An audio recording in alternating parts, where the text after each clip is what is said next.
বাংলাদেশ গাজা হয়ে যাবে, it is not that easy. আমি সশস্ত্র বাহিনীর একজন অবসরপ্রাপ্ত কর্মকর্তা হিসেবে বলতে চাই যে Bangladesh has one of the most professional arm forces in this reason, in the world. BJP নেতা শুভেন্দু অধিকারী সম্প্রতি মন্তব্য করেছেন, বাংলাদেশের ভবিষ্যৎ গাজার মতো হতে পারে। তার এই মন্তব্য বাংলাদেশে আলোচনার জন্ম দিয়েছে।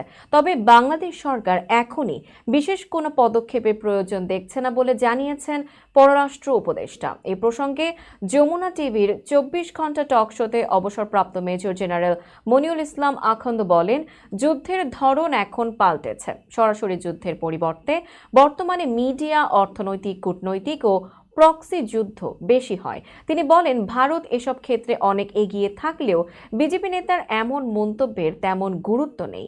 পশ্চিমবঙ্গ, বিহার ও দক্ষিণ ভারত বিজেপির জন্য বড় চ্যালেঞ্জ।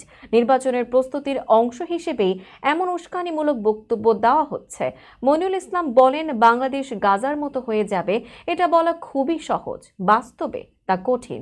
বাংলাদেশের সশস্ত্র বাহিনী দক্ষ ও পেশাদার এবং জাতিসংঘ শান্তিরক্ষা মিশনে সর্বোচ্চ অবদান রাখা দেশের একটি।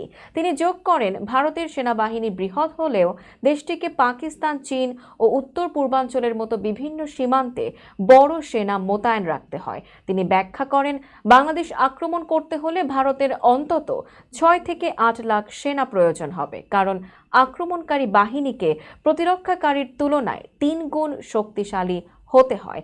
দেশবাসীর উদ্দেশ্যে মনিউল ইসলাম বলেন, বাংলাদেশের কোনো বাহ্যিক হুমকি নেই। এসব অসংলগ্ন কথাবার্তায় কান দেওয়ার প্রয়োজন নেই।